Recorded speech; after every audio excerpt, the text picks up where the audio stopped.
Bonjour. Aujourd'hui, on va voir un nombre aux propriétés mystérieuses, le zéro. Quand on veut compter une quantité de bonbons, on commence par 1, puis par 2, pour dire qu'il y a un bonbon ou deux bonbons. On ne commence pas par 0. Cela semble inutile. Donc, le premier chiffre pour compter est 1. C'est pourquoi les premiers systèmes de comptage ignoraient le 0. Les chiffres romains, qu'on retrouve dans certaines horloges pour indiquer les heures, commençaient par 1, représenté par un bâton droit, puis 2, représenté par deux bâtons, puis 3, représenté par trois bâtons, puis 4, représenté par un bâton suivi d'un V, puis 5, représenté par un V, puis 6, représenté par un V, suivi d'un bâton. Le 7, le 8, le 9, le 10, et ainsi de suite, les Romains alignaient des symboles les uns derrière les autres pour compter.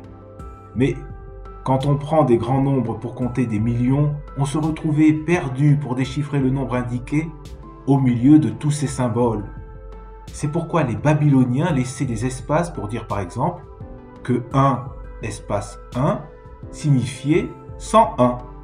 Puis, au 7e siècle, en Inde, les grands mathématiciens Brahmagupta et Mahavira utilisaient un petit symbole O pour séparer les chiffres quand ils comptaient de grands nombres. Par exemple, 50 ou 270 sont deux nombres que l'on trouva sur une tablette au sud de Delhi et qui est datée de 876 après Jésus-Christ.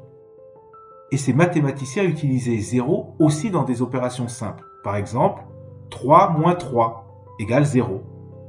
La civilisation maya en Amérique utilisait le 0 pour leur calcul des trajectoires des planètes et calculer l'arrivée des saisons.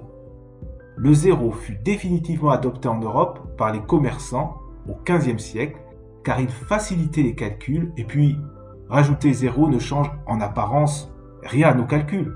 Ainsi on a 0 plus 0 égale 0. 0 plus 1 égale 1.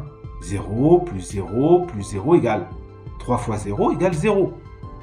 0 semble ne pas avoir tant d'importance que cela. Grave erreur, dont on ne s'est aperçu qu'au début du siècle dernier et qui a failli remettre en cause toutes nos mathématiques. Pour comprendre sa difficulté et sa beauté, imagine un gâteau que tu fais doubler de taille. Tu obtiens un plus gros gâteau.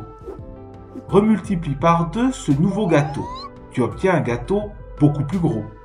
Et remultiplie ainsi la taille du gâteau obtenu, tu arrives à un gâteau immense. Maintenant, reprends le gâteau de départ, prends-en la moitié. Et puis cette moitié, divise-la en 2. Et le gâteau obtenu, redivise-le encore en 2. Et chaque fois, prends la moitié du gâteau restant. Tu vois qu'à la fin, il ne te restera plus de gâteau. À la fin, tu arrives à 0. Eh bien, les deux opérations qu'on vient de faire, agrandir d'un côté, couper de l'autre le gâteau, amènent à des résultats.